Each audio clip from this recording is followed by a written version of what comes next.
Good evening. It is Wednesday night, April 25th, 2016. That's right, folks. Only 8 shopping months till Christmas, but our Christmas is getting just started. Thankfully, we know when we're going to play now. On this edition of Teal Town Live, this is going to be a Hockey Takapalooza Extravaganza. That's right. So if you want to be a part of this show, hi.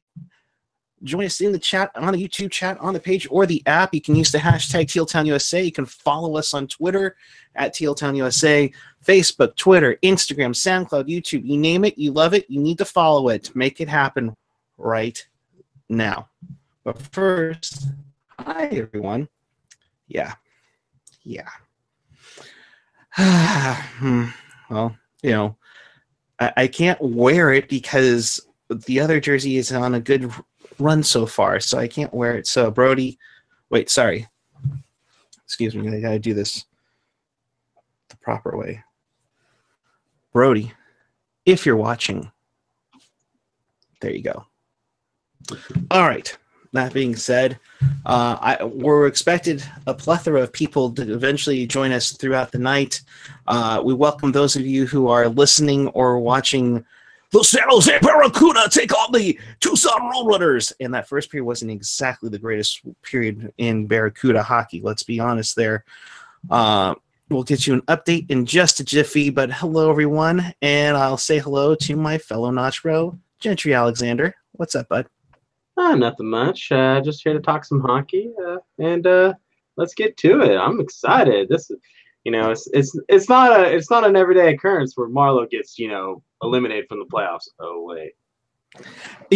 Before you get all salty on him, let's give him credit. He did have 2 goals in that game, and to me, I thought he should have been out on the ice in the last minute of this game. But hats off to the Bruins again, and it already sounds like they're already turning salty on Austin Matthews for media availability after this game. But Bruins win 7-4, so we know the matchups now. Thank God. Now they can give us a schedule. Oh wait, they finally did.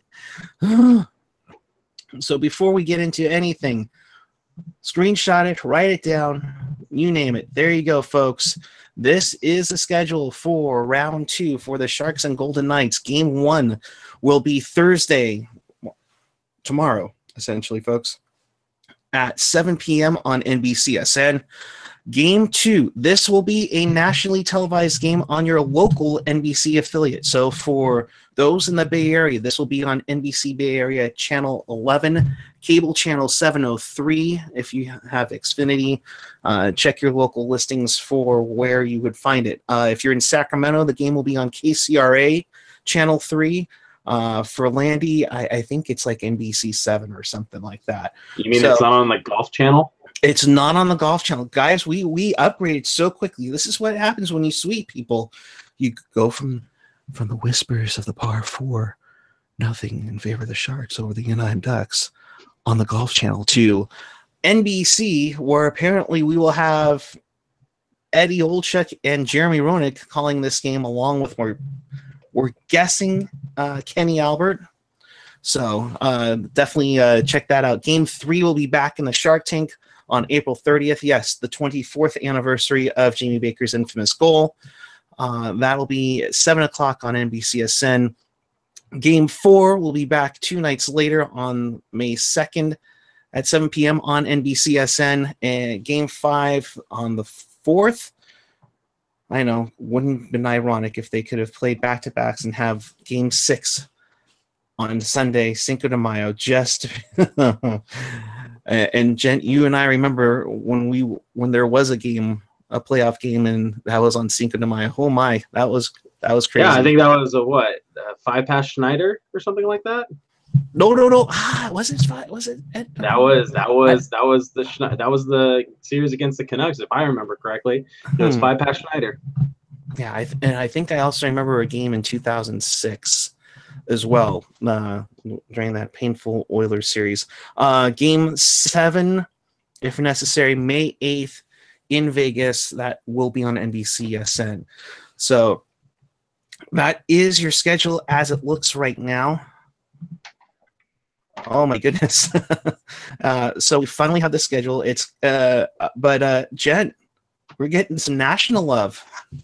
Oh, I mean, the only reason why we're getting any national love is because we're going against the NHL darling team of the year, which is the That's right. Vegas, the Vegas Golden Knights. So, yeah, I really don't want to go too much into the series at the moment, but all I can tell you is that we're not going to get them breaks that we did against Anaheim. Nope. I expect it to be a totally different series, but we'll dive into that in just a jiffy. Let's get you updated on the happenings in Tucson.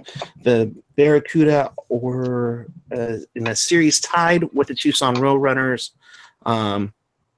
Unfortunately, after they're in the second intermission right now, 5-0 Roadrunners. Shots are even at 15-15. Oh, who's in net for the Barracuda right now? Bebo? It hasn't been a pretty night, folks. But let me see what the chat's saying. So you're telling me that a Roy Somner, coach team is being blown out in the playoffs? What? Hey, with the exception of last year, you might be right. Bunting, Krause, Peterson, Sislo, and Campbell all with the goals. The Tucson Roadrunners had outshot the Barracuda 10-3 in that first period. Definitely not the greatest not the greatest in the world right now, but let's see. Bebo played the first 34 minutes of this game. Williams has jumped into the net. We're playing the last 5:41 of the second period. So you're looking for that. Check out AM 1220 KDLW or AHL Live. Of course, Kevin Lacey will join us once he is back from the viewing party at San Pedro Square. Quick reminder too, that's going to be the same spot for the viewing party tomorrow at San Pedro Square for the Sharks and Golden Knights. I would get there early. The seating capacity can be limited there for it. So definitely something to keep an eye on there. So we'll keep you updated on that. Kevin Lacey will come in. We will do a full breakdown, a miniature version of Barracuda After Dark on that. Chat, what says you as we jump in and say hello to you? Let's see. Burge 7F91. I'm so tired of the Bruins. I was looking forward to the Leafs making it past the first round and getting their revenge. Plus, they busted my NHL bracket challenge. I think that busted a lot of Bay Area NHL bracket challenges. But damn. I also said Leafs in 7, so darn. Yeah, same here. But I knew that the Bruins were going to go down without a fight, and it was a good game. That game had everything going for it. It's just the Toronto version of Marc-Edouard Vlasic, Jake Gardiner, just blows it for him. Oh, wait a minute here. He's more of a steady. Vlasic's a better defenseman than Jake Gardiner, though. But yeah, we'll see. Yeah, but yeah, there are a lot of salty Leafs fans, and post-game, Gardner was very upset, and can't blame you. So, all right, and it's okay. This is only just going to motivate Austin Matthews to want to come to San Jose. He wants to come back home to the Bay Area. It's going to happen. Let's start it for now. Matthews to San Jose, confirmed. Yeah, wait, but let's not confirm anything yet. Yeah, and Rob, you just put in factor fiction. Jake Gardiner doesn't return to Toronto next season. Fact. That's probably a fact. I would think that's probably gonna be a change. They've got an actual good surplus of young defensemen that they could, bring up. You know who I could see him actually going to, and this is going to be a hot takery of all hot takeries that I've said this from season. you. Never. I think a good trade partner for him would be the LA Kings, and you can package him in a deal and somehow get Drew Doughty. If it depends on what Doughty has on his cap room or his cap, if he's got $7 million. But does he have a full no move? I don't know, but I think See, he'd want to come to Toronto. Well, that's already the speculation, right? I mean, Yeah, geez, it's just really crazy. And LA has all their picks in the draft. Doughty apparently doesn't have anything. So, yeah. interesting. Well, yeah, you package up a deal for that, you might get something out of it. If it and that might be maybe a mid-season deal if you could package a deal, get Gardner's contract off the books, that frees up some cap space, and you can maybe sign John Carlson. John Carlson or Eric Carlson? John Carlson, because from Washington. Because he's going to be a unrestricted free agent this summer. So, and I think he's already a huge upgrade over Jake Gardner, because they already have the depth on the left side with Dermott and who's the other one that they have? They have another third pairing guy that I really that started off the season in Toronto. Yeah, because they've got Borgman. Okay. I would say you move him up and have him play, and then you got Dermott on that left side, and then you can play. You know, you could start kind of trickling down everybody and have John Carlson on playing with Riley. All right, good to know. I don't know. I mean, it's a thought, but Sleepy Mofo saying Eric Carlson goes to Toronto on draft day. I'm calling it. I mean, hey, if Toronto can fleece the desperate Ottawa Senators out of that deal, by all means, do it. And Sleepy Mofo also saying the key to the city of San Ramon is waiting for Matthews once he signs with the Sharks. Mm-hmm. Yeah, pretty much. We will. You think we say San Ramon native Austin Matthews now? Wait until after that. Oh, you thought they mentioned, Long Beach native Matt Nieto? Trust me, you're going to do a new drinking game to how many times they say San Ramon native Austin Matthews. As soon as he comes to the Shark, it's all over. It's all over, folks. That will remain to be seen. But all right. What did you take from the first round of the Stanley Cup playoffs? Now we're all done. What did you think? Nothing really too surprising, other than I was actually kind of surprised that the Sharks swept the Ducks, but it kind of seemed evident after Game 2 that it just seemed that the Sharks had, we're calling all the shots, even during the away games, they were just calling it, and they were getting really a lot of good calls and a lot of fortunate bounces, and we happened to catch a weak Ducks team at the right time. And they were I know they're trying to play hard, but geez, I thought, what the hell are you doing, Corey Perry?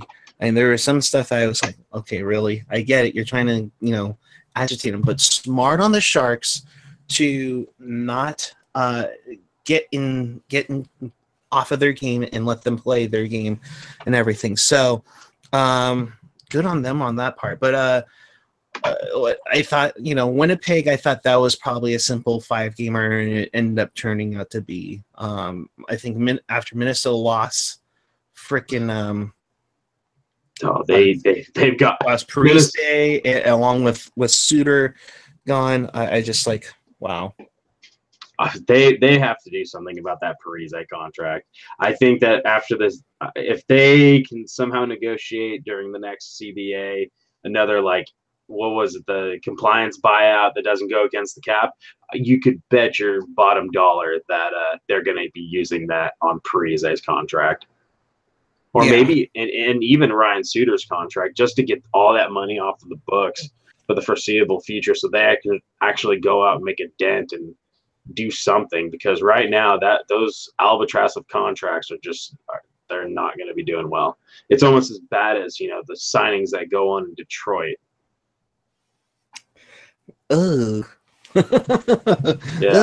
Yeah, that's a tough one there. And so we talked about Toronto, we talked about Minnesota, Winnipeg. Yes, I know I'm halfway devastated because it's Minnie and Winnie. but in the West, I mean, Nashville. I mean, kudos to Colorado for putting up a couple of great chances of getting into 6 games, because I thought, I mean, what we both said, Nashville in 3.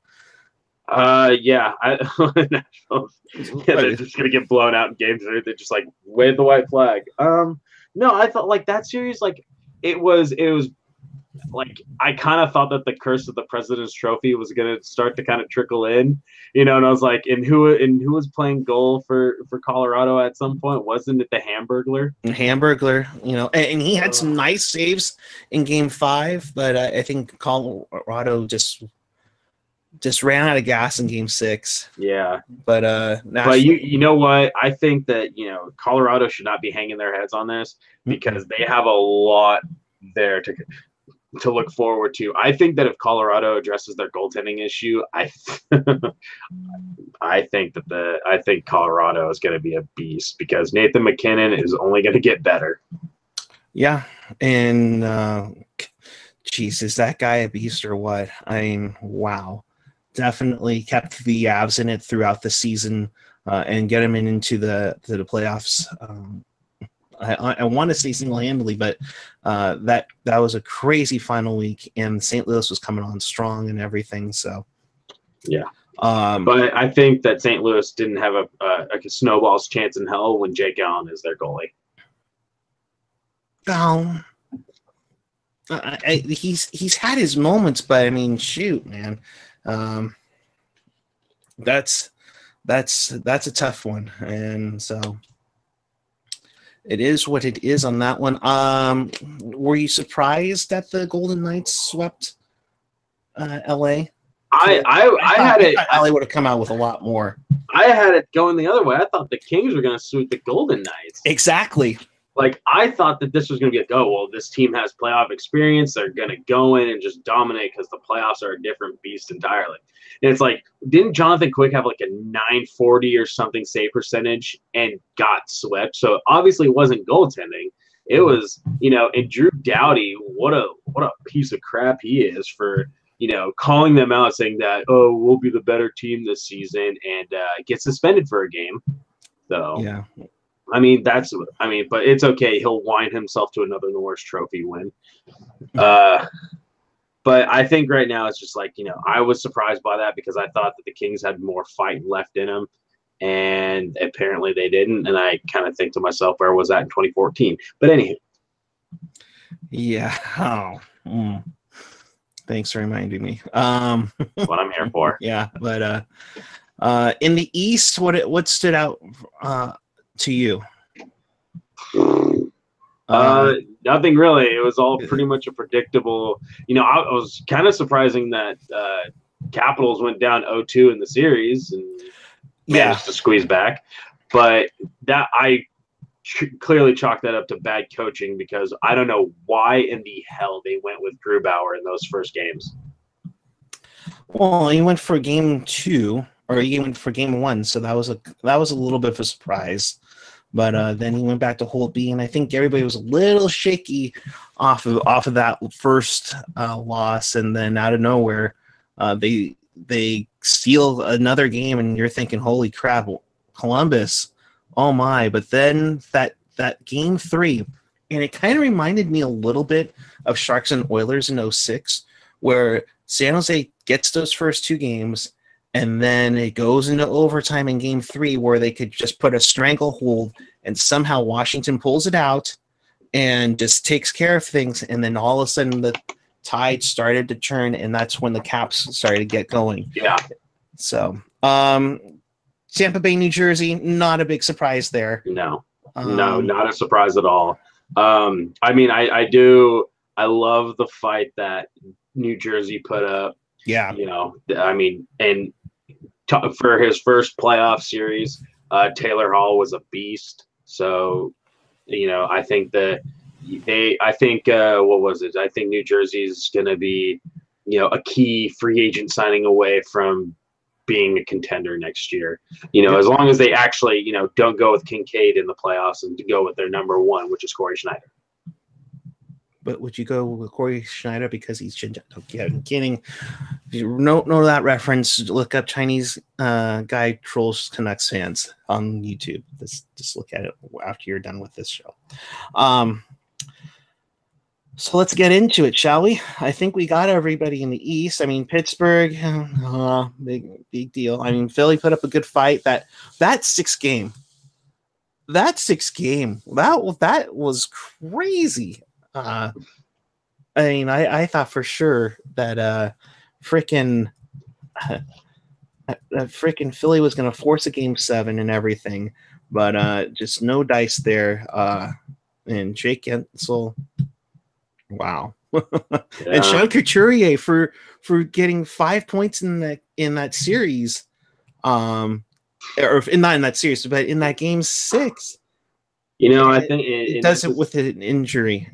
Yeah, an injury caused by his own player during practice. So, way to go, Ratko Gudis, or however you say his name. You've officially been entered onto the trading block for some pucks. Mm-hmm. I think right now it's just like I feel bad for Philly in the sense that I really hate the Pittsburgh Penguins. I am so sick and tired of the Pittsburgh Penguins. And I think they just right now they're going to have an easy trip to the conference finals because they're facing a team that they clearly have the numbers on, and is the Washington Capitals. If history is, So an update from Tucson. It's now 6-0 Roadrunners.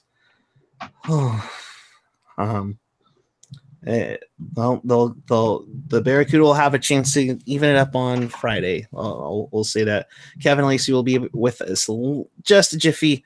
Well, not just a jiffy, but in a little bit when he gets back from the party in San Pedro Square. So let's get at it to the previews. All right, and the first one will be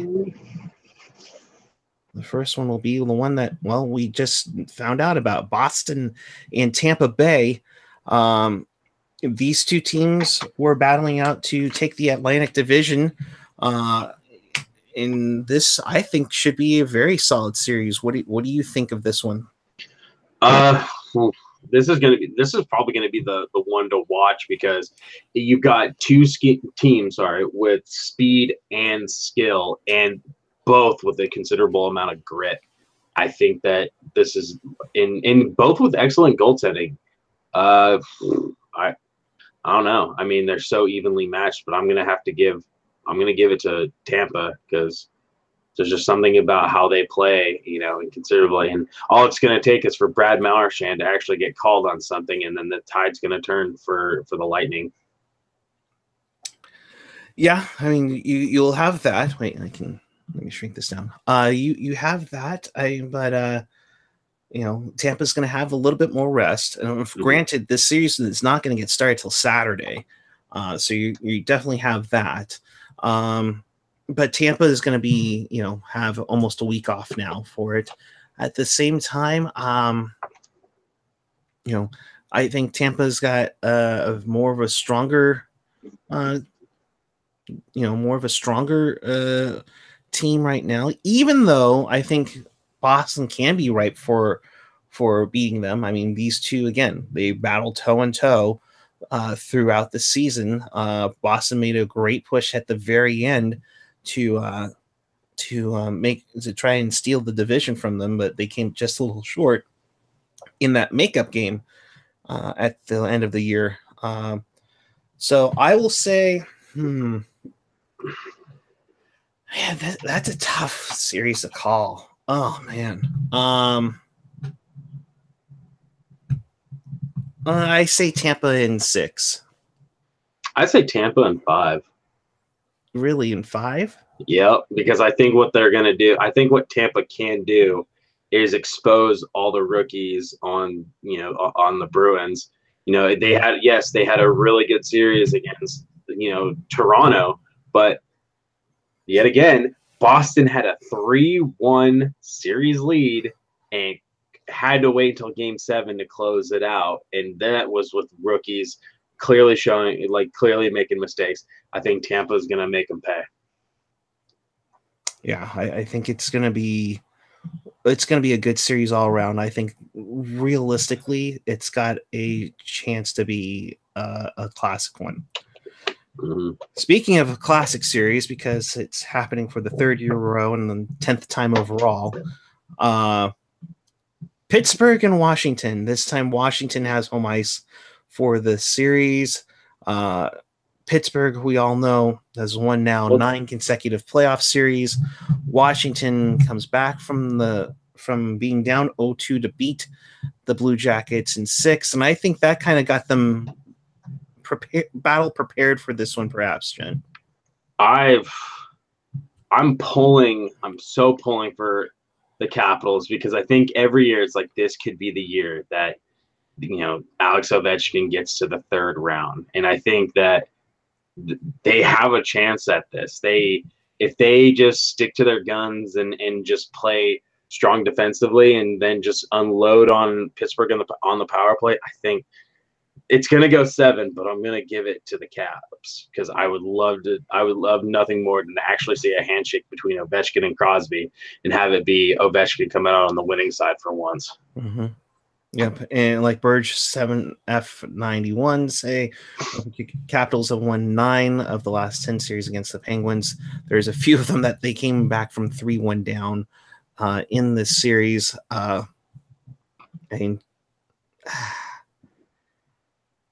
It's again, this is another one to decide on who do you pick. Because I think this can be the Caps' year to take it. But then again, I think there's such a psychological thing in the Caps' head and in the organization that can take them down. But when you're due, you're due. But the thing is that the Capitals kind of went into the season with the littlest of expectations. Like they lost half of their team in free agency, during the summer, and there was a lot of question marks about this team. And the Caps kind of, they played this season wasn't like a really spectacular, season for them, but they came out on top of it. And Holtby kind of, he didn't have a great year, but Grubauer did. But all it takes is for one good game, and Holtby can steal a series. All it takes is that one little game of confidence, and he can do it for you. And I think that with the Capitals, it's just like after coming down 0-2 in the series, as you said, there has to be that kind of thing. It's like, okay, why not? Why can't this be our year? They might beat us 99 out of 100 times, but this could be that one. Yeah, I could see this game 7 going to like double or triple overtime, and if it's that, then it's up for grabs. But Pittsburgh in 7. I hate to do it, but Pittsburgh in 7. I'm sorry. I thought I was talking to my notch bro, not Pierre McGuire. Well, Sidney Crosby's the greatest player ever. Sidney Crosby's like, oh my God. Where did he go to school at? Somewhere near his. No, never mind. The Reinhardt. Yeah, I mean, it's a toss-up, but I just want to give my edge to the Caps on this one because it would just be a great thing. It's like I know in my heart of heart it's going to be Pittsburgh because Pittsburgh is Pittsburgh, and right, they're just going to somehow get all the calls in their favor. So we'll see. Yeah. I like, we'll get to this, but I like what California Cruising was saying. Maybe Patty opens the doors for game 3 for the Sharks. Oh, awkward. Too soon. James Abel in the chat saying Holtby 5-8 career in playoffs against Pittsburgh.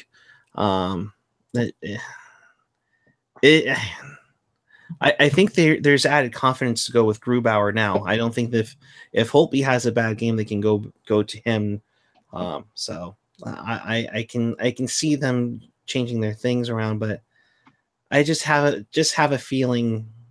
My heart says Caps, but in my head, I just have a feeling that it's going to be Pittsburgh. Ugh. Mm. Yeah, who's their coach again? Former original Shark Mike Sullivan. Keep forgetting. Not to be confused with Steve Sullivan, who's a head coach in the AHL. All right, we move over to the West. It is Smashville against the Whiteout. Nashville versus Winnipeg. Two heavy hitters. I mean, you said that Tampa, Boston might be a good one. Pittsburgh, Washington is everybody that NBC is just going to froth over. This one, though, this one could be an epic classic, too. Oof.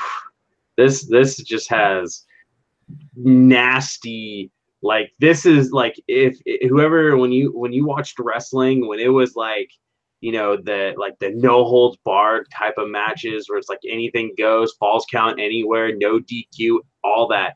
This has the making of what could be like, you know, an epic battle. This has to go 7 games. It just has to.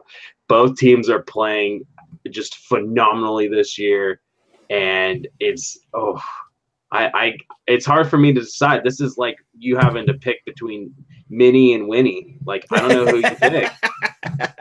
Like, I don't know which leg to cut off. This is a tough one. Right. Yeah. But to me, you know, this is where the inexperience could come into play for Winnipeg with Line A and Scheifele and Hellebuck.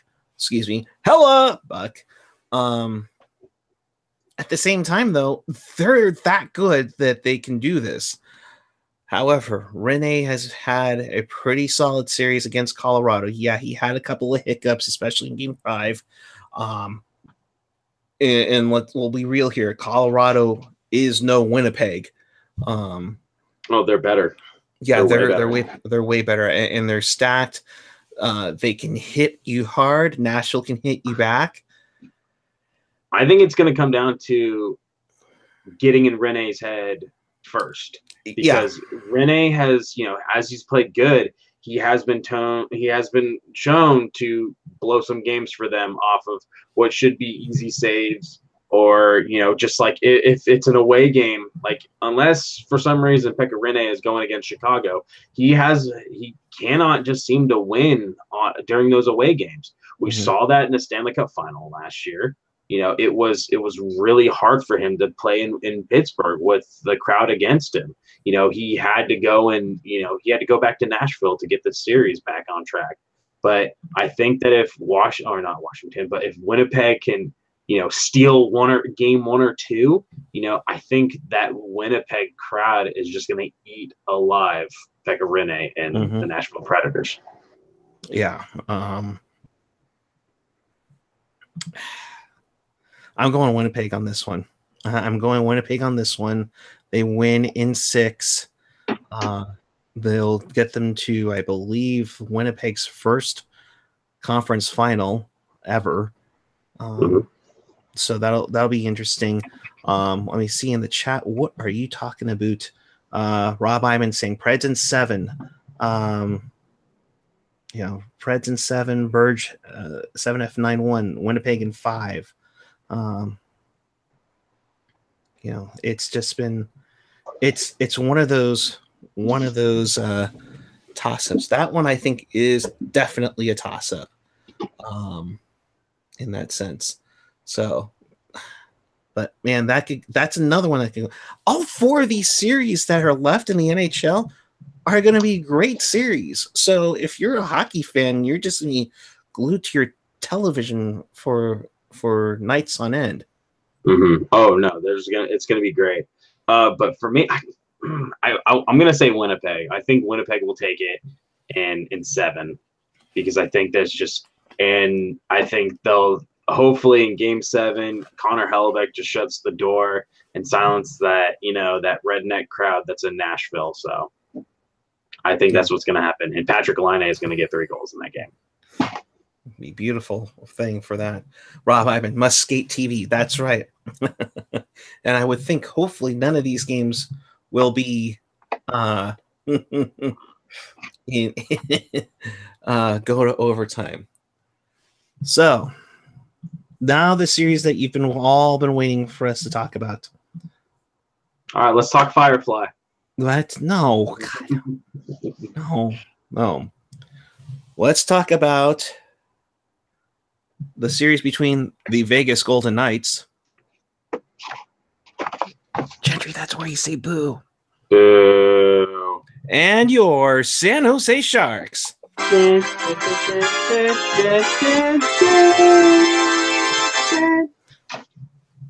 We won't tell you about how the arena has made some extra features in this.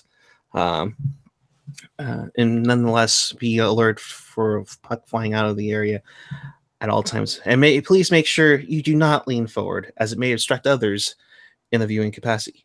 We thank you for your cooperation. And for the love of God, don't be on your phones if you're going to be sitting in the lower bowl, and don't get hit in the face with the puck, and pay attention to the game. Pay attention to the game. You can be on the phone, but just pay attention to the game. Yes. Just keep an eye on it. We don't want you to get hurt, though. Sharks and Golden Knights. Both of these teams swept their first-round playoff series, knocking Southern California out pretty easily. The Golden Knights limited Marc-Andre Fleury versus Martin Jones. You have Evander Kane and Joe Pavelski and Logan Couture going up against William Karlsson, Jonathan Marchessault, and, to quote Mr. Hockey Jerk, the real deal James Neal, versus Brent Burns versus Braden McNabb. Depth upon depth upon depth, I think, is what you could say about both of these teams. So, Gentry, I will start with you, because you're the only one here besides me, of course. I want you to say three things as to why Vegas will win this series. Go. Marc-Andre Fleury, the refs, and NBC. Okay. Let me. You do have a point on some of those. However, let's try for a cooler take. Hot three. Okay. Marc-Andre Fleury, speed, and the Vegas crowd. They're loud and they are motivated, and they are claiming to be the team of destiny. And if the Sharks can somehow take it from them, and if they can't, then Vegas is just going to eat them alive. Let's hope they don't get the Vegas flu during the playoffs. Well, and they flew in on Wednesday afternoon to Vegas, so they only got one night in Vegas. So we'll see how much of a Vegas flu or Vegas hangover they have. Hopefully, Joe Thornton isn't on top of the Venetian on a mattress. Questions in the chat here.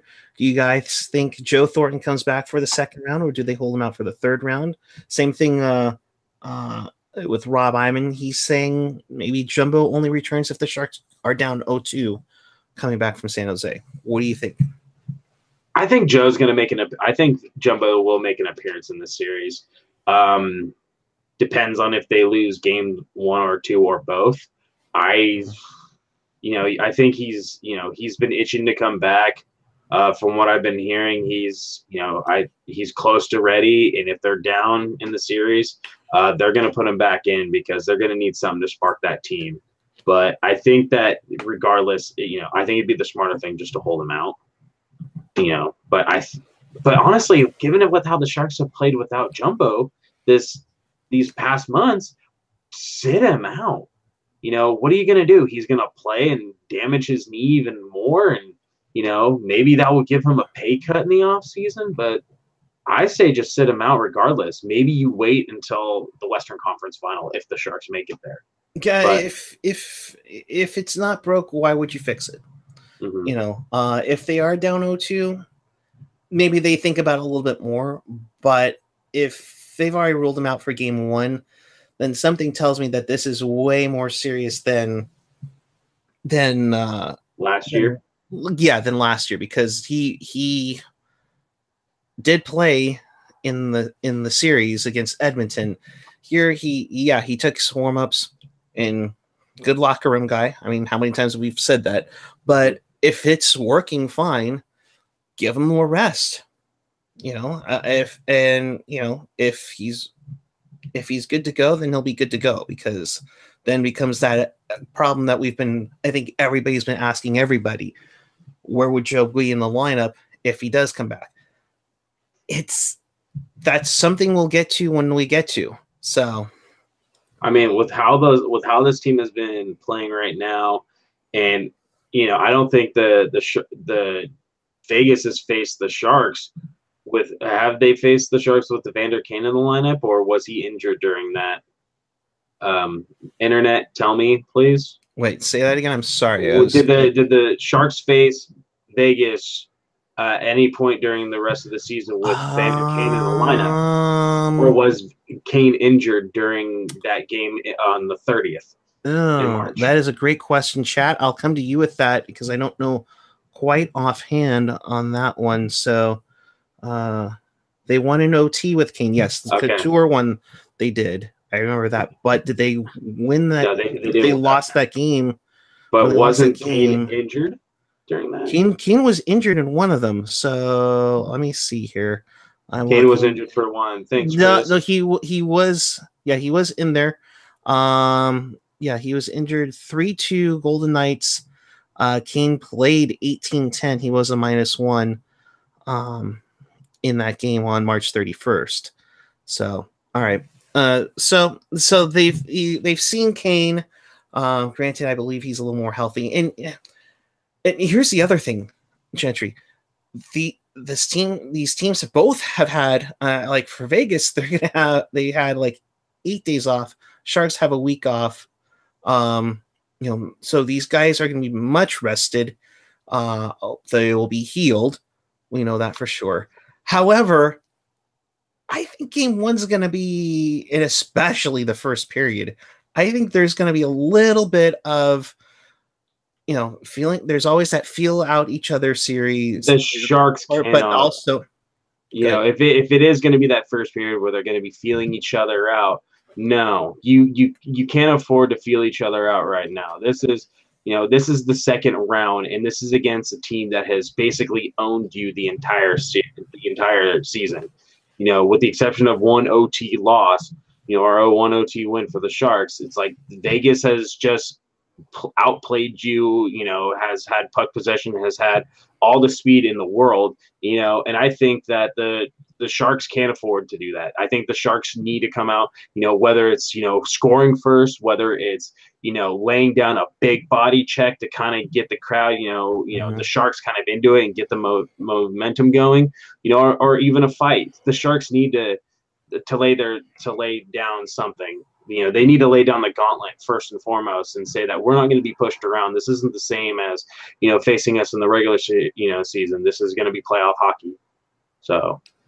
Yeah, I agree. I agree on that one, that they need to send a message early and often, and to do it in Vegas would be a huge thing. I would think if they can get game one, you put that sense of doubt. I think I was talking to AJ about that, where he was saying the loser of game one is going to have that thinking, that psychological thing in their head going into game two, like, crap, we have lost our first playoff game of the postseason.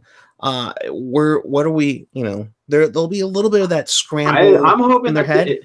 I'm really hoping that this is kind of like reminiscent of when they kept going on about how, we're undefeated in the preseason. We're undefeated in the preseason, and the Sharks beat them in their first preseason loss. I think it'd be fitting if the Sharks gave them their first playoff loss, and I think it would be fitting if the Sharks stole the series from them and showed that's like, okay, this isn't the regular season where you were the darlings of, everybody was talking about how much of a surprise it was. It's not that much of a surprise if you looked at how great they had the expansion draft all open up for them, and it's easier to do when you're the only expansion team coming into it. Whereas in other years past where you've had 2-3 teams, having to have slim pickings. So right. They got in all by themselves in that sense. And kudos to them for building what they built. I mean, damn. and great job on their part for doing what they did, and to have a lineup of what people say, 3 or 4 second lines. But like Sleepy Mofo says, the like he agrees with you, humble the fans, and that's the catch. Is that I think a lot of the Vegas fans, they're enjoying this moment, and Mhm. and like Mike Nevis just said, this Vegas team has faced no playoff adversity. See how things change when they lose. Yeah, That is key. that is huge. I think if they can get at least one in Vegas, heck, if they can get both games in Vegas, you really put a concern in the But Knights. I think, but here's the but you thing that also have to respect the Knights no, and what they've you done. respect them, but you also the Knights have to respect the Sharks because if you look at the Sharks lineup, they had at least 15 players with multiple points or at least 1 point. Like the depth came through in that first series against the Ducks. Mm. Eric Fair with the nice goal. It's just like all they're facing a fully armed and operational Sharks team minus Jumbo Joe, but still Right. Martin Jones is playing out of his mind. He seems to have found his game in the first round. Right. You don't need to ride on that, but give him some goal support, and I think Jones plays a lot better. Yeah, and let's talk about the goaltending. I mean, hats off to Fleury and Jones for essentially putting up monstrous numbers, well over 900% in the save percentage, only allowing 4 goals uh, on both sides. Jones, of course, with that 45 saves in game 3, I can believe it. He came up with some big saves in game 4 when the Sharks really needed to hunker down to finish off the Ducks in 4. Fleury, though, and you can maybe also credit the Vegas defense. I mean, game 2, when the game went into double overtime, the Kings only had 29 shots on goal in there. And I think the Kings weren't exactly the best or the best competitor for the Knights. At the same time, I think more so the Sharks will be much more of a challenge to them. Mm-hmm. Oh, without a Um, doubt. I think the Sharks this series can go either way. They're both evenly matched in terms of depth. I think you got to give the speed to Vegas. But I also, but here's the thing is that I also surprisingly I give the defensive, edge to San Jose. And also the thing is that I look at past playoff series with Fleury when he was, when he was the main goaltender for the Penguins. Sorry, I for some reason just can't remember stuff right now. But I remember that one series that they had against Philadelphia where it was him versus Brizgalov, and Brizgalov outdid Fleury. So this is can be one of those things where it's like it just takes one minor hiccup and you're getting in Fleury's head about prior things. You just have to remind him that 8-4 game that they face. I think that Fleury can either steal the series for you or he'll be a big hindrance and cost the series for the Golden Knights. and the Sharks definitely will need to keep putting pucks on net throughout the night. Vegas is very good about turnover ratios and all of that, and along with their speed. I mean, let's give credit. Gerard Gallant has played this team to a T and deserves quite a praise for the speed. Um, but if Vegas wins, totally Ryan Carpenter will get the series winning goal because that's the Sharks, right? Pretty much. Pretty much. It has to be some former. It has to be a former member in Teal. But I'm Right. still waiting for Matt Nieto to get a hattie against the Sharks. No, God, don't tempt it next season. X factors. And no, we're not talking about the show with beautiful Demi Lovato.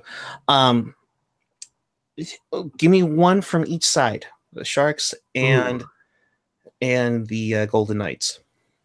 Okay, for Vegas, I'm gonna go with Vegas first. I think it's gonna be James Neal.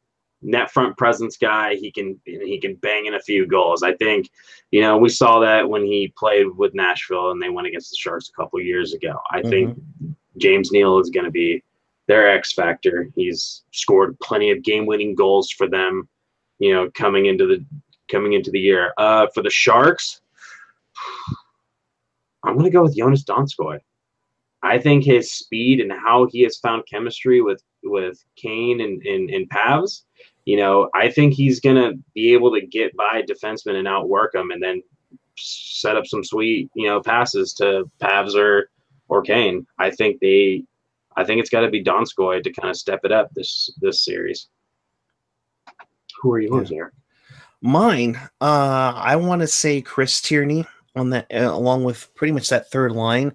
They did put up the fewest points in there, and I thought the lines first, second, and fourth did a fantastic job offensively and defensively, for that matter. And for that matter, the third line did do a good job defensively. If it can contribute, and this is with LeBanc and Meyer, if they can contribute as well, then and you get everybody going, I think they can definitely match Vegas's 4 second lines. For Vegas, I just have a feeling Ryan Carpenter is going to come up big, but honestly, I think it's Jonathan Marchessault. I think there's a lot of attention on William Karlsson now. That Marchessault will be a big contributor. You can go Riley Smith. You said James Neal. I mean, Vegas is good. It's not going to be easy. It's not going to be tough.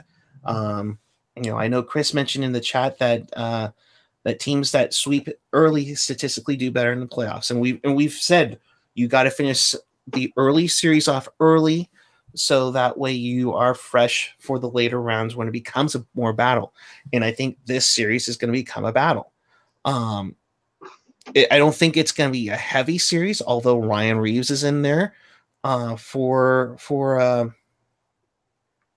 Vegas. For Vegas, and you have a good defensive unit that can do the same thing. I think for San Jose, Fair's got to get on the hitting. I think Timo's definitely get them off of their game. So it'll be a huge one. So with that, Gentry, your choice for Vegas and San Jose. Oh, see, I want to be a homer and say the Sharks, but I got Vegas in 6. Vegas in 6, so they're shaking hands on San Jose ice. Yep. And where do you think the Sharks hiccup? It's going to be during one of those. I think it's going to be during one of the home games. I think the Sharks are going to contest it closely for games 1 and 2. Might steal one, but I think it's just if the Sharks lose one at home, if Vegas wins the first 2 games and the Sharks lose one at home, I think that series is done. I think the Sharks still might have some fight left in them, but I think just Vegas is going to get to them, and it's going to be at home most likely, and it's not going to be a pretty loss. And it's not going to be a pretty loss. Yeah, for me, I say Sharks in 6. I think they I think they at least split in Vegas. They come back. They get both games in San Jose. I think Vegas crowd gets them back in game 5. But I think the Sharks home crowd will help them get it done in 6. So Sharks in 6 there to set up the West Side Story series between Vegas and Winnipeg and San Jose. Oh God. Yes, which we'll have to apologize again for the wonderful internet that Winnipeg has. All right, it is time. And Kevin, I'm sure, is already heading back right now, but it is time for the Hockey World Wraparound. No, not the reach around, folks, the wraparound. We will talk about the Sharks Sharks AHL affiliate, the San Jose Barracuda, in a little bit once Kevin gets on here. But we'll go over some of the other scores. Toronto Marlies lose 5-2 to Utica Comets. The Toronto still leads that series 2-1. Toronto, the Marlies are just stacked, and they're going to be a good team with lots of depth down the road. In Grand Rapids, the nemesis to the Barracuda last year, the Grand Rapids Griffins lose to the Manitoba Moose, the Winnipeg Jets affiliate, 6-3. The final in that one, the Moose now lead that series 2-1. For the Syracuse Crunch and the Rochester Americans, the Crunch up 3-0 in that series as they take care of the Rochester Americans 6-3. Just a huge win there for that. Earlier, we told you about Boston and Toronto, 7-4, the final there. Unfortunately, in the ECHL, the Sharks ECHL affiliate Allen Americans were reverse swept tonight. Yeah. The Idaho Steelheads were down 0-3 in the series. They came back to win that series tonight. So the Allen Americans are done for the season. So hats off to their crew and the ECHL affiliate for the San Jose Sharks. Unfortunately, every first sweep for them. Youch. Ow. Yeah, that's not a good one. So looking into the chat, Chris says they have to split in Vegas, otherwise they don't win the series. I think definitely earlier did that. Mike Nevis says he's with me. Sharks in 6. Nick Neff Teppets, X factor for me is all 6 D-men, as who will be Pickles' line that shut down. No line is way ahead of the other, so I think all 6 D-men need to be stoppers. I completely agree. California Cruising, Sharks and Jets. NBC will love that series. Yes. Let's see. California Greenhorn Fishermen. Yep. Defense hockey like it's the Western Conference Finals. Yeah, that'll be very interesting. Sleepy Mofo wants to know, and I'll ask you this one, Gentry.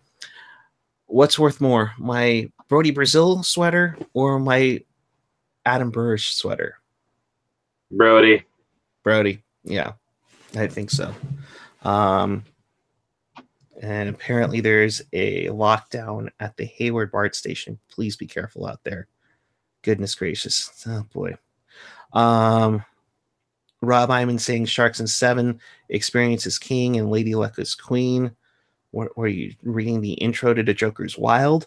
James Abel. Penguin Sharks final.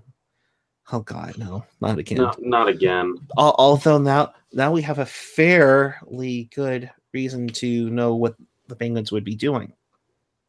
I'm gonna say I like to think that it would be Sharks and Caps. That would be great. Oh gosh, but here's the thing though. Here's the fun part about it is that besides the Capitals, of course, everybody in the West, no matter who wins in the West, is going to be playing for their first Stanley Cup, which I think is pretty cool. Whether it's Nashville, who went to the final for the first time last year, Winnipeg, who hasn't even sniffed the second round in like 31 years, the city, not the franchise. You have Vegas, obviously, Vegas in 1. And then, of course, the Sharks. So that'll be quite interesting. California Cruising Sharks and Caps, they got a place to stay for that series in DC. There you go. Absolutely. But Sleepy Mofo's like, the key for a Sharks fan is to lower your expectations. We have had them lowered quite considerably. Let's be real here. We can't lower them any further. I mean, if we go any further, it'll be like Cal Palace. 11. It'll be 1171 and something else. Yeah. And Chris again brings up a decent response. The key for the Sharks fans, remember, only one team wins it all. It's not easy, and to enjoy the ride while it gets last. I mean, yes, nobody cares, Chris. Nobody. But cares. no. But I say this because you look at the Flames. The Flames won their only Stanley Cup in 1989, and yeah, they got close in 04. They got so close in 04. So when you've hit that high, and I think that's why AJ and I have always romanticized about 94, and you and me will, and our whole crew will never forget 2016. Mm-hmm. Oh, that was legendary. That was a fun time. Oh my gosh. I mean, was that the Sharks lineup that should have won it? No, I think my favorite lineup that the Sharks had was 2010. That team should have done better in the Western Conference Final. And just for some reason, we just could not get past Auntie Niemi and the Chicago Blackhawks. Just that was my romanticism season, was that like we had everything in that series or that season going for us. We had the adversity in the first round. We beat our demons in the second round against Detroit, but for some reason it just ended with Chicago. Yeah, and credit to the Chicago defense on that one. And I'm just waiting for Alex Martinet to pop in and say, "What did you say about Niemi?" So,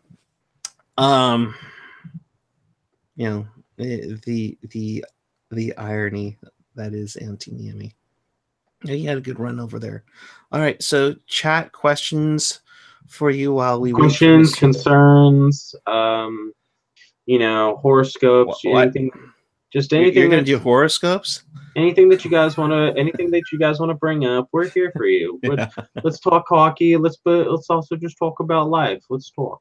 Yeah. Rest in peace to Ottawa's butterfly boy, Jonathan Pietre, lost his battle at age 17. Yeah, that was tough. I think that was actually on the same day as the Humboldt Broncos tragedy. So, and then our hearts go out to everybody in Toronto with, I mean, goodness, what a horrific situation that occurred a couple of days ago. That's why I was rallying for Toronto in this game. I was hoping that they were going to, win it, but it's like, obviously it wasn't in the cards for them. But if you're reminded of the Chicago Blackhawks when they had their early success, it was, when Taves and Kane were coming in and they were just starting to make noise, you had to get into the playoffs a couple of times to kind of learn that what it took to win a series. And I think that maybe like I said, Toronto is maybe a move away from, going deeper next year. I think they have it in them to be an absolute beast in the playoffs. They have the talent up front. They just maybe need to work on that defensive core, but we'll see. But I think that Toronto next season, they're definitely going to be pulling out the stops, and they've got the money and they've got the GM who will pull the trigger on some deals. Right. So that's just my opinion. Yeah, it's just crazy. I'm going to see if I can pull this up and see if it's already linked up to my photos here. But something really cool. Of course, the Sharks have just been promoting the heck out of everything, and they had the drum corps and everything going on for the series and everything. Yeah, I think I can pull it up here. So the drum corps, the street rallies, I mean, everything's been really awesome. If you haven't been able to get down there for a pregame for a hockey game down in San Jose for the playoffs, you do need to check it out. Let's hope this works because I know it's long lengthwise. Yeah, there we go. So apparently we're gonna guess this is the Sharks, but this is from Monica, a good friend of mine. Here, I'll just do it that way. There you go. There are teal fins on the sidewalk leading to the Shark Tank, which I think is, just in case you didn't know where the arena was. But I mean, that's pretty cool to kind of follow the fin to the Shark Tank for playoff games. James Abel, did you guys see the television ratings for the NHL? Sharks weren't even in the top 10. Well, of course they're not when they're on the freaking Golf Channel. Thank you, and of course for And that matter. I know this is NBC just saying, "Oh, you guys don't want to send NHL players over to the Olympics? Well, we'll put you on QVC if we feel like it because FU NHL." Oh. It's see, that was the thing too, is you're going to get low ratings in the area for in Southern California for that matter, along with the Bay Area. One, you have multiple teams going up against each other, pro sports, A's, Giants, and everything. Even earthquakes. The other part too, you're right. They're on 4 different national networks. And it also doesn't help when you have another team in the Bay Area that's currently doing work. Right? The Warriors too. Yeah, that team. I was gonna say the Toon Squad, but that was just they are, yeah. But yeah, I mean, you have all of those teams that they're going up against, so you you definitely don't get an easy part of that. The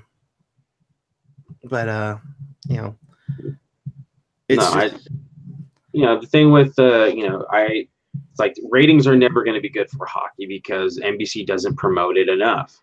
They have a game on maybe a Saturday afternoon, like once during the regular season. Well, don't forget Wednesday Night Rivalry, and they do have it like a day or two. But I'm talking about the main NBC channel. Gotcha. Yeah, like they only have maybe one game on, and it's always like a noon or a 9 a.m. game because it's always an East Coast team. And it's like, and then after that, it's immediately followed up with, figure skating or golf or something even more mind-numbingly, just boring. But they are immediately rushed off the air, and it's like, oh, the Bruins take down the Detroit Red Wings, 6-3, and now we go to your local sponsored whatever show, and it's like, hi, are you feeling from feminine odor itching got you down? And it's always infomercials. Whoa. Well, you see, here's the thing, Nick Neff-Teppets, as you say, let me guess, Tampa and New Jersey were low too, as they were on a Golf Channel as well. Well, Tampa was up there, Fort Myers was up there, so so you have the those who relocated to the Sunshine definitely get in for that matter, but Pittsburgh, Buffalo. Obviously, Buffalo's. You feel for the Sabres fans. I don't. They've been tortured long enough, though. Jed, come on. No, besides wide right. Because you go from wide right, then you get no goal in the same decade. I mean, that's just wrong. Maybe that's just telling you something about that place. But Nashville, Boston, Providence, Rhode Island, Columbus. Here's the other thing too. Pittsburgh, outside the Pirates, there's no other team going up against them. Buffalo, they don't have like a basketball or an MLS team to go up against them. Nashville, the same thing.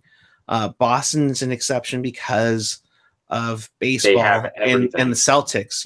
They I think everything's wicked ass. And of course, let's not forget the GOAT, Tom Brady and the New England Patriots. No, I'm sorry, the GOAT is actually a guy who hasn't lost a Super Bowl. Thank you very much. Oh, you mean one that hasn't thrown a interceptionism in Super Bowl? Yes, mm-hmm. Yes, I agree. But I mean, you look at Tampa. The Rays don't get that much love. I think the Lightning get more love in there as well. Columbus, same thing. They might be losing their MLS team, but DC. I mean, the Nationals are off to a good start too. So Denver, you saw the story of the comeback. With the Avalanche, so that's going to get up there too. So apparently, unless Nick's comment was the last one, unless it's okay. There we go. Yeah, it's been awfully slow on the chat, guys. Come on. No. It froze on me. That was part of it. So that's because Florida is a terrible place. Well, Florida is just a terrible state in general, so they can't count for anything. Come on now. We all remember 2000. Are the Panthers there too? Yes. Yep. Yes. Oh, all right. So let's see where Kevin has to be on his way back, but thank you, Kevin, if you are watching. Kevin, if you are watching, thank you for the Allen Americans tidbit. So Sleeping Mofo says no tax though. That's true. They don't pay a state tax down there, which would have been nice if I won. Who's the most beloved Florida team? Oh, Miami. Miami. What? Miami Dolphins. Yeah, I'd probably say the Dolphins would probably be the closest thing. Yep, they are the only team with the perfect season. That's true, and with the success, I mean, I'm sure Heat were up there as well, but I think the second LeBron left, so did everybody else. Nobody cares. Yeah, nobody cares. Once LeBron left, everything just kind of was like, oh, Miami who? Yeah, well, and Florida, the Panthers, unfortunately, are up. You know, they're like, you know, Jaguars are coming on. No, I agree. You know, Dolphins who can hit 50% attendance. Marlins, I mean, the Marlins ballpark. I mean, damn. You know, Tampa Bay wants a new ballpark. You know, the Bucks, meh. Lightning, I think maybe the Lightning. I mean, maybe the Lightning is probably the only one to go up against the Dolphins for love. I mean, the Orlando Magic, you know, Jaguars. I don't know. You know, so I don't know. I think it's going to be a tie between Dolphins and Lightning because those two teams have won something in in historic fashion. Well, not so much the Lightning, but that team was just really, really good. Yeah. So, and if I recall, the Lightning had a certain defenseman on that team who helped them win that cup. Name just escapes me right now. Oh God, played for the Sharks. Mm-hmm. I don't know who am I talking about, Eric? Wait, let me give me the hints again. He played for the Sharks. He's the second all-time leading defenseman for them. Oh man. Yeah. I'm forgetting his name. We talk about him quite a bit. I think that if the Sharks went after him in 2016 as opposed to Roman Polak, we actually would have won the Stanley Cup. But that's just my hot take. Dan Boyle. Dan Boyle. That's what I was going with. Oh, you would rather have had us. We barely had any room to make for Dan Boyle if we were to do New York would have retained on salary. Oh man. I know you have a bromance with him, but geez, no. That would be a tough one for them to do. But yeah, you know, like some people were saying Orlando's MLS teams been pretty good there too. Rob Iman with the Fact or Fiction. Hockey in Seattle will be a home run. Fact. Yeah, I think so. It's gonna be huge from the get go. Did you see how fast those season tickets sold? Way faster than Vegas is. You know, my thing though is they better get them under like a multi-year deal. I think Winnipeg did the same thing. Only because the second that Key Arena is refurbished, that the NBA will suddenly want to expand to Seattle. Oh, I know. So I think they need to jump on that though. Bring back the Supersonics. Okay, now chat. Because even the Canucks fans hate the Canucks. Oh. All right, now chat. Now, I want to hear some names that you guys have in mind for the Seattle team. I've heard Totems. I heard the Emeralds. Like, I want to hear some really good creative names. So, because I'm favoring either Storm or the whatchamacallit, or it's like there was another, or go with the Seattle Metropolitans. With that history. I think the Metros would be good, but Totems I think is up there. Chris saying the Seattle Screw. Oh, grow up, Chris. Oh God. The Kraken. Yeah, I mean the Kraken's like when it's always been the better Canucks. Oh jeez. I think if they go with the Kraken, and if their promo bid does not include Liam Neeson from Clash of the Titans going, release the Kraken. Right. If they don't do that, then I forever hate that franchise. Kind of like how I hate Vegas for not having Viva Las Vegas as their goal song and not coming out to Sandstorm.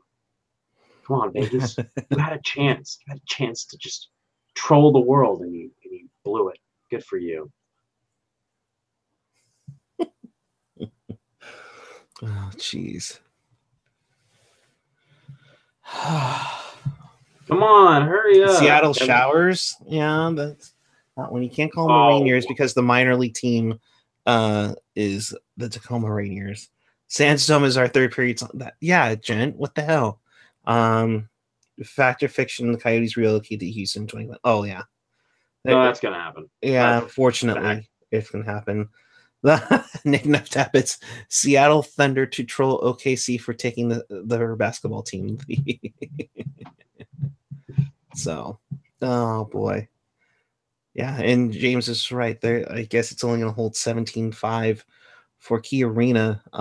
There's already a waiting list for that. So, good on them for that matter, too. So, man, oh man. I can't wait. I'm going to actually try to make a trek up there to go to Seattle that'll be good. And hopefully they can get you can do like the like a preseason game or something like that up there. Because I was able, because when right around the time that T-Mobile opened up, I was able to go there for a Frozen Fury game between Dallas and the Kings, and it was the only time in my life I will ever root for Auntie Niemi. And it was one of those things where it was a good game. The atmosphere was great. Even for a preseason game, it was a lot of fun. Right. You know, and that arena is so new and shiny, and it's just gorgeous. I'm really hoping at some point that the Sharks will get some renovations done and kind of update some of the stuff that needs to get done. But honestly, it's going to come down to but I would really love to go to Seattle. I've always wanted to go there. I heard it's like a cleaner SF, so I'm always down for that. I think Seattle will be a huge success, and let's be real here. If they can if they can get the same deal, which I think they are going to get the same deal as the Knights do. Hopefully they have a smart plan of having everything stacked for their team.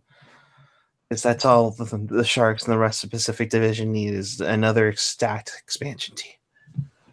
Yeah, but I think a lot of the teams, seeing how they went with, how some teams were getting fleeced because, we're going to be like, oh, we're going to take this player. I think a lot of the teams now kind of learn their lessons from the Vegas expansion draft and just be like, take whoever. We don't care. We got free agency. We're not going to overreact and do what everybody else did. Right. All right. So it's 9:56 out here on the West Coast. If you're just joining us, we're looking at some of these. Oh, there we go. Tron Disc. Marlowe took the money instead of the hometown SG discount with great. Wow. Oh, geez. Greater playoff promise. No, I don't care. Take whoever. We don't care. Sign the Minnesota Wild. Which division will Seattle be in the Pacific? James, they'll move like if that factor fiction's right, they'll have Arizona jump over to the Central to make everybody 8-8. Marlowe did what he could. Matthews did not, and that's the key thing. There is that Marlowe showed up for Game 7 early. I would have loved for him to be the first guy to score a hat trick in a Game 7 since Wayne Gretzky did it in the '93 Campbell Conference Final against the Leafs. But unfortunately, no luck there. We are waiting for Kevin to show. I think I needed to ask him to see where he's at. Kevin, where are you? No, I mean, Kevin, how close are you to your house? Yeah, exactly. So I'm going through some ideas for names for Seattle, and I kind of just remembered that Jerry Bruckheimer is one of the owners. Yes. So now I'm going through some of his movies that you can do puns off of. Let's see. We've got the Seattle Black Pearls, the let's see, the Crimson Tide or the Seattle Tide. That'd actually be a pretty good one. Yeah. But then you'd have all those idiot kids going to the games and eating Tide Pods. Oh, jeez. Yep. Let's see. Yeah, I mean the National Treasures. Come on, guys. Let's get some ideas. But anywho, let's go. Yep. Marlo did nothing wrong. Yeah, Marlo. I a part of me feels bad for Marlo, but then I remembered he wanted to take the money and run. So and there was a better opportunity there, and he got the money and stuff. So and remember, the Sharks were only going to offer him 1, maybe a 2-year deal. So I could see why he go for the real thing, or the good deal. And hey, if you're gonna have that deal given to you, then well, it's just for me. It's like there's a part of me that will always resent Marlo, because I felt like the Sharks should have held on to Owen Nolan a little bit longer, but it was never going to be Marlo's team with Nolan always on the roster. So I kind of felt like they made that boneheaded move to trade him, but I don't know. That's just me. Yeah, but I mean. And there was that one season where Nolan was a free agent. We could have signed him. He would have been a good depth guy, maybe a third liner. But for some reason, I had a feeling Marlo said no. I wouldn't say it was necessarily Marlo. It was just where he would fit into the lineup per se. I mean, but that remains to be seen. And remember, at Nolan's retirement ceremony, Marlo and Jumbo were there. To give him the sweater and how he was going to drop the puck the following night. So we are anticipating Mr. Lacey prepping himself to come on to join us, as he will do Barracuda After Dark, as the Barracuda are facing elimination on Friday to the Tucson Roadrunners. Meet. So so I'll let Lacey take this one over once he gets on here. But just a reminder, we will be back with you following game 1. We will also we will be here after every Sharks game, win or lose, with hot takes. Takes, analysis, stats. Much like the weather, we will be doing hot takeries. So trust us, we'll be here. Maybe even some ugly sweaters and mustaches. I have a feeling you're poking at me, dude. What the heck? No. I thought, despite the allergic reaction that I had last weekend, it's actually not bad. Yes, I know the upper lip is, but it's getting there, I think, right? So it's getting there. I think you just need to do more work around this area. Just I would love to. What, you want me to use like a marker on there? No. Yep. No. Kevin, where are you? If anybody wants to jump on, we could use a third. It's just us. It's kinda just like us. You're stuck with us till game over. No. Wow, we get on there until Eric's internet AOLs, and then it crashes. Wow, you had to go there, didn't you? Oh, I went there like Degrassi. Alex, damn you. Needs 4 more years, puck guy. Yeah, well, in 4 more years, then maybe Niemi will have another shot at a playoff game. Oh. Yeah. No, so. But I really, for Marlo's sake, for the 2 goals that he scored, I was like, come on, score 1 more, and then they have to cut to intermission to JR. Come on. Oh, that would have been great. That would have been great. There we go. Oh, thank God. We were running out of material, Mr. Lacey. Kevin, good to see you, bud. How are you? Well, a couple of things happened tonight at Stanley's. One, I had a couple of beers. Okay. Two, got to chat with Tanya, who is the Barracuda host, and she's pretty awesome. She gives the absolute best high fives. I highly recommend it. Oh. And three, we watched Sports Jeopardy because the Barracuda game was awful. Ouch. Yeah. Yeah. Hey, you know what? Sports Jeopardy, not bad. No, actually what it was it was awesome. I guess hockey is considered the hard topic because nobody watches it. So we were all guessing the answers right, and the contestants had the look on their face like Who? So yes, before we came on, there was when I saw those hockey abbreviations, and I liked how everybody was like SOG.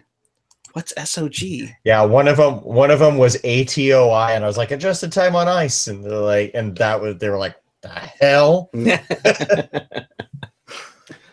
Oh, fun. Oh, I'm sorry. What is adjusted time on? That's better. That's right. Coming soon. What's that? I was gonna say coming soon. Sharks Jeopardy 2.0. That's what I was gonna say. I need to get in the rhythm so that I can get ready. God, no, please, let's not go there. Or go ahead, Kevin. I seriously, like earlier today, was thinking, I'm dead serious. I cannot wait for Jersey Math. I am going to crush that topic so hard. Oh, man. So ready. I now tender my resignation from. No.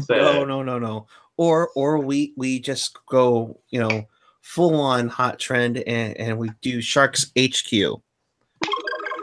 So what number did Ed Courtney divided by Jeff Friesen plus Jonas Donskoy equals 2 on the current roster? Wait, I thought Ed Courtney was 9. Is he not 9? No.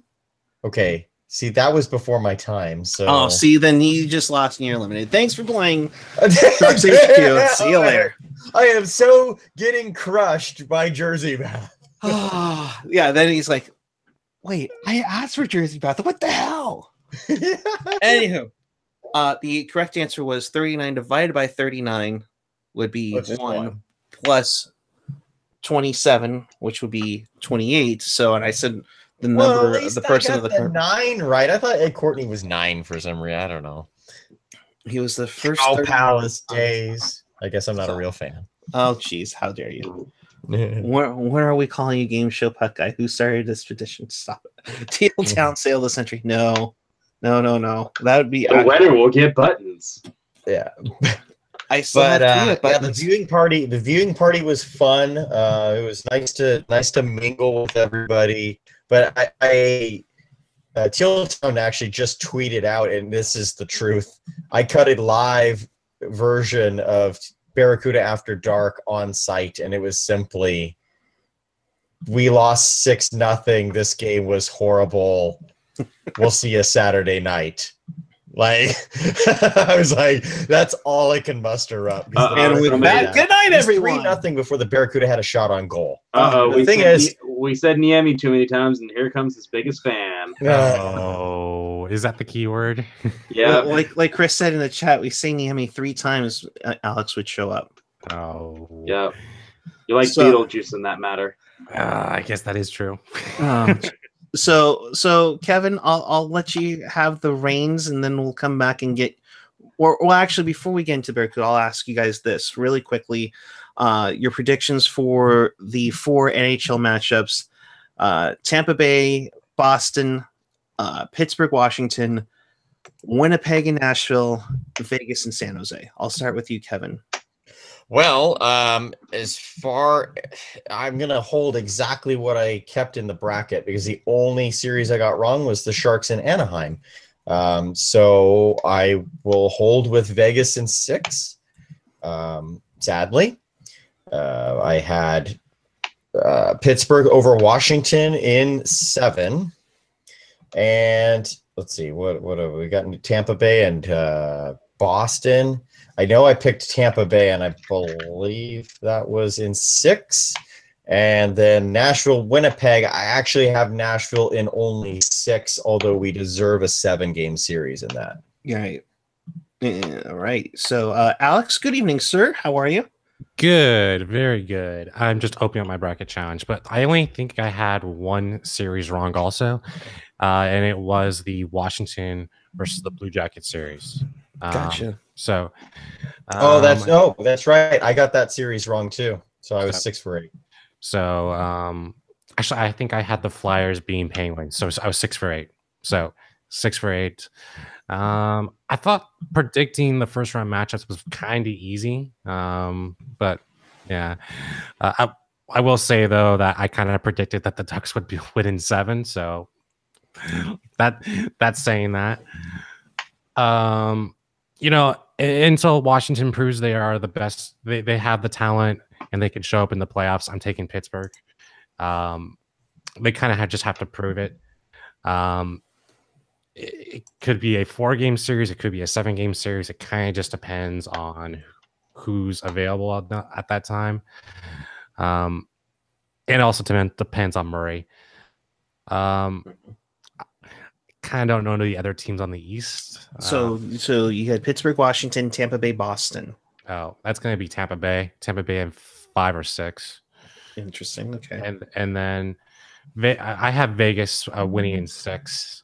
Just there's too much depth that's been consistent all year. I think Timo has been really good the last stretch of the season, especially Sorensen also. But I think just too much good depth that's been consistent all season.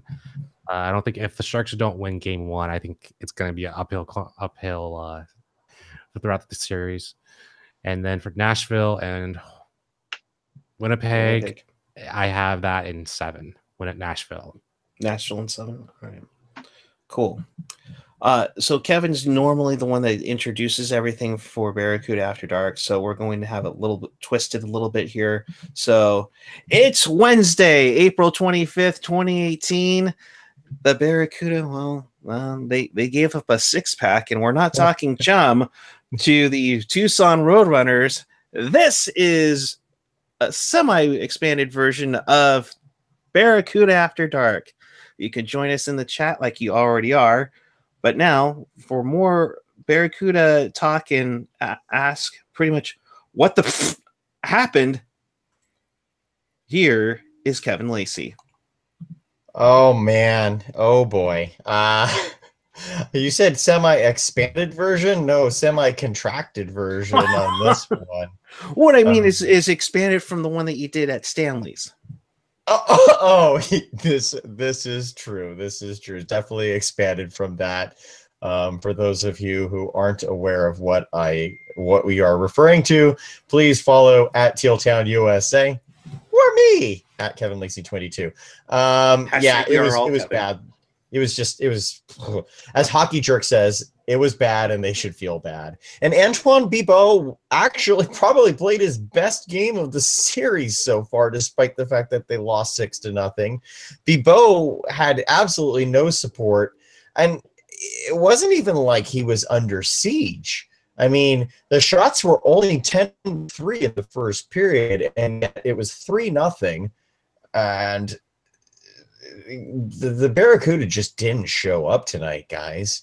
I mean, it actually could have been 4-0, but Tucson had a goal waved off. And in that first period, Michael Bunting scored just 2:27 in. It was a one-timer. Dylan Strome in the corner sets up Bunting wide open in the slot. Like, is there any coverage? Like, come on, guys. So that made it 1-0. Lawson Krause made it 2-0 on a power play goal. I actually have managed to forget how that one was scored, and that's probably for good reason. Then Lane Peterson scored this very weird play where the Barracuda, who hadn't had a shot on goal yet, almost scored, and then the Roadrunners went down the other way. Layden Peterson wired one past Bibeau. That made it 3-0. And the referees had a very lengthy review to which they decided it's no goal, but it is a goal. And the only thing I can think of is they were waving off the Barracuda and saying it's okay for the Roadrunners. And then as Will McNeil pointed out on Twitter, the Tucson Roadrunners fans clearly don't follow hockey because they're booing the fact that the refs just said they scored a goal. By the way, it was definitely dress like a seat, wearing a white T-shirt and get in free night. No. It was That almost a whiteout for them. It was a whiteout, but the problem was it was almost all empty seats with white shirts sitting on. It was a people out because people were out of the building. No. Yeah, it was rough going there. I mean, I know the Barracuda don't exactly have the greatest attendance either, and Kelsey, I know, mentioned it was 93 degrees in Tucson at game time. So I can't imagine too many people wanted to get out on a Wednesday night, but it looked bad. No matter how you spun the game. Second period, Mike Sislo scored, a guy the Barracuda should have signed in the offseason. And then one of the best saves of the night that Bibeau made a brilliant kick save on Connor Garland, and two Barracuda defensemen stood there and watched Andrew Campbell just skate in and score. That was the microcosm of the game. Mario Kempa scored within the first minute of the third. It made it 6-0. That's your game, folks. 6-0. To catch the interest of Gentry before he bounces off, Rudolph Balsers, who's been phenomenal since he's Calder winner, Rudolph. how was he tonight? I know the Cuda had yes, they were bad and feel bad, but were there any glimmers of hope? No, fingers crossed. No. Like Balsers did have a nice chance towards the end of the first period, or towards the end of the second period. Mm-hmm. But really, I mean, he led the team with 3 shots. Actually, the weirdest thing was, despite the fact that Tucson had 10 shots and 3 goals before the Barracuda had a shot on goal, at the end of the second period, the shots were 15-15. That's the most bizarre stat of the night for that. Right.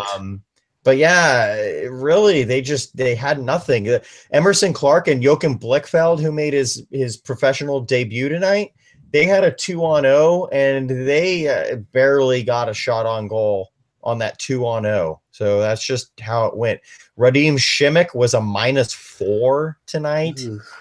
Just not. There was, outside of maybe Bibeau trending upward, despite the fact that the score was awful, there's nothing good that comes out of it. You throw this game out and hope that Friday and Saturday is just all Barracuda all the time.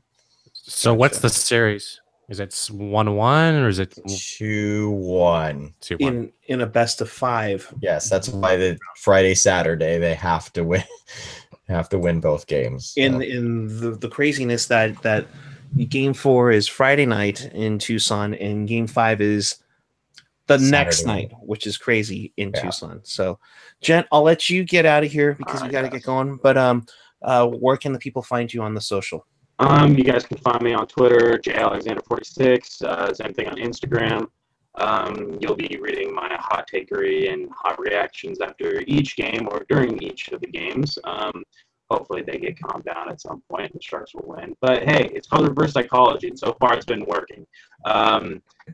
Hopefully I'll be on here more often during the series, and let's hope it's a long and good one for the boys in Teal. So I will see you all later, and my playoff mode is definitely on. So have a good night, Teal Town. I will see you next round. All right. Thanks, Gentry. We'll continue on with Kevin and Alex here. So I just realized I was muted there. No, you're good. You're good. I do have to give a shout out, and it's not meant to be a call out, but it is a call out. Cuda Phil was at the game tonight.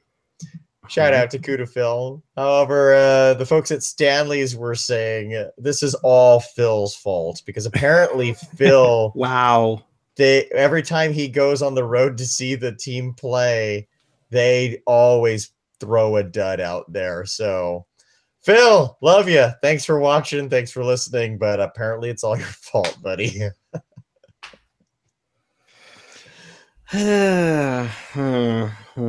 Does he go to any Sharks games? Can we just kick him out of that too? Just No, he goes to the Sharks. No. It's fine at home. It's the road games. Apparently, I was made privy to this tonight, but hey, at least there was one seat filled in Tucson, right? Oh, yeah, it didn't look that bad, but I don't know how big their arena is. The Tucson. They don't Convention have Center. an arena. It's the Tucson Convention Center, which is about 56 years old and hasn't been upgraded since 1987. Was the last time it was renovated or something like that? Obviously, Yeah. the They had But a hey, a screen, like a projector screen for their jumbotron. well, Oh. in that case, maybe it's still better than the Cow Palace. Well, Is that the minor league team for the Phoenix Coyotes, or is that Yes. okay, Yes. for the Arizona, Arizona, yes, whatever? Arizona, Phoenix, yeah. or Yes, maybe the future Houston Arrows, as one of the chats Yeah. were coming on. Tucson. This is the first Coyotes run affiliate that has won a division title since 1997. So, I'm surprised they didn't play where the Suns play, or where the Arizona But Coyotes. the Suns play in Phoenix, and this is in Tucson, 2 hours away. I mean, you do what you do for rent. yeah, and you know, kudos to them to putting their team nearby in Tucson, kind of grow the fan base a little bit. They do have, I know it comes as a shocker, but they do have a good fan base. It might not be as huge as others, but it's still a good fan base down there. So Yeah. I'm curious to see how they draw on Friday and Saturday, though. Like I said, it was a Wednesday night. I mean, the Barracuda certainly don't draw well on Wednesday nights. So I mean, I'm sure the Roadrunners are in the same kind of. This is only their second year. The thing I noticed, not many kids in the crowd. Like, it's a school night too. Yeah, school night. So tough draw. It's but a tough one to do. Yeah, definitely. Yeah, definitely I wish I could elaborate more on this game, but there's nothing on this game, guys. Like, if someone asked in the chat, how did Joachim Blichfeld look outside of he was on the line with Emerson Clark and I believe Manny Vieder, and outside of that 1-2-0 that they kind of messed up on, didn't notice him. I mean, the Roadrunners had the puck the Barracuda had the puck, but the Barracuda never did anything with the puck. It was all perimeter play when they were in the offensive zone. So, yeah, sorry, guys. Hey, well, it's all right. Oh, and I imagine you mentioned Allen earlier because I texted you while I was still Allen. That's a painful one to get reverse swept. Was that a best of 5 or a best of 7? It was a best of 7, right? Best of 7, yeah. Yeah, that's a tough one. Yeah, the Barracuda, the Allen Americans won 4 consecutive championships, and then last season got knocked out in the semifinals, and then now to be knocked out in a reverse sweep. Second time in ECHL history. Just not good. Yeah, in fact, I believe it was the 2014. No, I'm trying to think which year it was. I'm actually trying to pull I think it was this like up right now. 2010 Cincinnati. 2010 Cincinnati Cyclones defeated the Reading Royals. Yeah. So, woof. Tough night for the Sharks affiliates. Good thing the Sharks weren't playing. Oh, well, just think if you were a fan of Toronto sports. Tonight was a huge night for them. They had the Leafs, Raptors, Jays, Toronto FC, and the Marlies. And only, I believe it was the Raptors won. Oh, yeah. Yeah. The team that no one thought they would win. Yeah. Probably the least of them on the radar out of them all won. Yeah, because I'm looking here. Utica beat the Marlies 5-2. Toronto went 1 for 7 on the power play. Mm-hmm.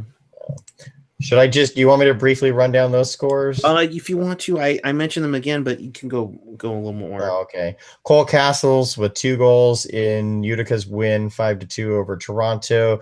The Manitoba Moose took a 2-1 series lead on Grand Rapids with a 6-3 victory there. That should not be a shocker, even though Grand Rapids is the Calder Cup defending champ. Manitoba is a freight train. Grand Rapids did put up 48 shots though, so that was something there.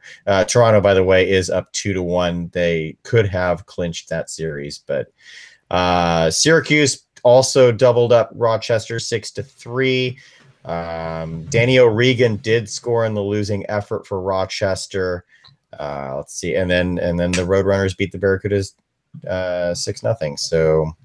By the way, that Syracuse-Rochester series, that was a 3-0 sweep. So, and I should also mention, because I forgot to on Barracuda Dark the other night, that Texas and the Ontario Reign, that series is over.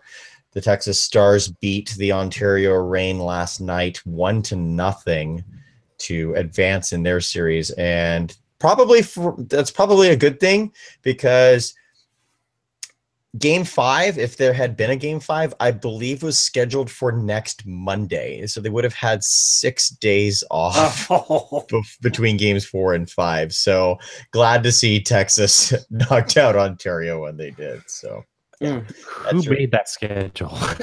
Right. So that's your AHL wraparound. Yeah, and I wonder what the schedule will be like now that Stockton is going to have the NBA G League team. Oh, really? Sacramento Kings. Yeah, they're moving from Reno to Stockton now. So I wonder what that's going to lead to, because that means, more in that area, and if they both make the playoffs, oh boy. Well, they can't be as bad as Staples Center, where you got the Kings and the Clippers and the Lakers. Like, that's true. That's true. And Disney on Ice. And then you have the WNBA all play in that same area, but yeah. Oh, that's true. And the ports. Yeah, but oh man. The Port Stadium is so beautiful in Stockton. It's the only nice part of that town. Sorry for anyone watching in Stockton right now, but we apologize the nice part to of your town is your ballpark. What was that? We apologize to all Stocktonians. The one individual that's in the chat. Hey, never forget the Stockton Thunder. That's all I'm saying. Yeah. So. Robot Jet Set Radio. What are you talking about? Because Jet had a robotic voice going out. Yeah, he did. Oh, he had a hint of AOL there. All right. So with that, guys, I'll ask you for your, as we pretty much wrap it up here. I'll ask for your final thoughts, your X factors. I'll ask you to repeat who you have in the Shark series and where the people can find you. I'll start with Mr. Alex Martinet. X factors. So I have Thomas Tatar and Marc-Andre Fleury for the Kings, but no, for the Golden Knights. Thomas Tatar hasn't really done too much. I mean, that was like their big get at the trade deadline, and I think he's somewhat been a bust since arriving there. If Fleury isn't the first round performance that he was, I think the Sharks could probably steal the first game. It really does depend on him. So those are the two players I'm kind of focusing on the Golden Knights. Then for the Sharks, it really does come down to lines 3 and 4. Timo, Sorensen, and Tierney. Can those guys play against the bigger lineup of the Golden Knights? All right. And where can the people find you? You can find me at Twitter at Al Martinet. You can see my opinions about video games and sports. All righty. Mr. Kevin Lacey, I hope you had fun tonight at the watch party. I definitely had fun. I had a lot of fun. The game sucked, but getting able to chat with the Barracuda fans and like I said, Tanya was out there and there was a raffle and prizes were given out. It was still a fun time. So the Barracuda watch parties are they're a good time out. So X Factors. My X Factors, I don't know, maybe it's because I'm a defenseman, so I'm picking on the D. My X Factors are both for Vegas. Okay. This Nate Schmidt and Braden McNabb. Braden McNabb, I mean, this could be a coming out party for him. He's a big mobile defenseman. I mean, if the Sharks have problems offensively, I think Braden McNabb is going to be a big time factor in that.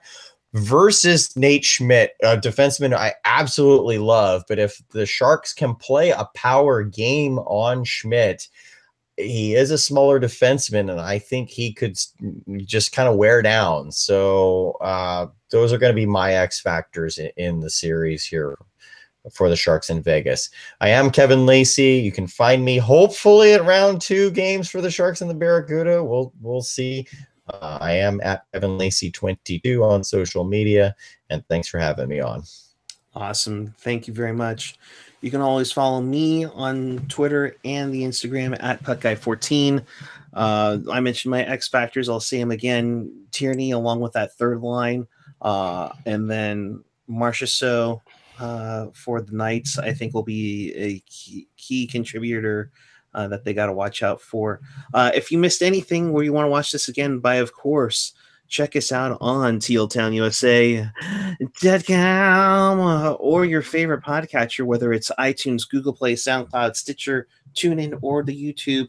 Definitely pound that subscribe button on the YouTube. Hit that little bell. That'll notify you when we go on the air for Teal Town After Dark. If you're a newbie to the show, Teal Town After Dark is our post game, our live and interactive post game, where you join in the chat. On occasion, we'll let you jump on here as well. So definitely check us out there. There was we had a couple of good chats going on. I think it was Hockey Jerk, Ian, and Chris chatted with Vegas Hockey Podcast, Chris, Lisa. So check that out there. The Pucknologists also dropped a podcast late last night, early this morning. So definitely go for that one as well. So that'll get your juices flowing up before Brody and Curtis get on with Sharks pregame live at 6:30. The game's at 7 o'clock on NBCSN, CBC, and Sportsnet up in Canada. TVA if you're wanting to listen to en français, excuse me. And of course, after the game, we will jump on immediately with Teal Town After Dark with a bunch of the cast members that you saw tonight and more. So for Kevin Lacey, Alex Martinet, Gentry Alexander, Chris in the chat, thanks for livening it up tonight, along with everybody else. I'm Eric Cura. We will see you tomorrow night following Sharks and Golden Knights game number 1. And keep it real, keep it teal. Keep it real teal, and definitely not golden. Good night, everyone.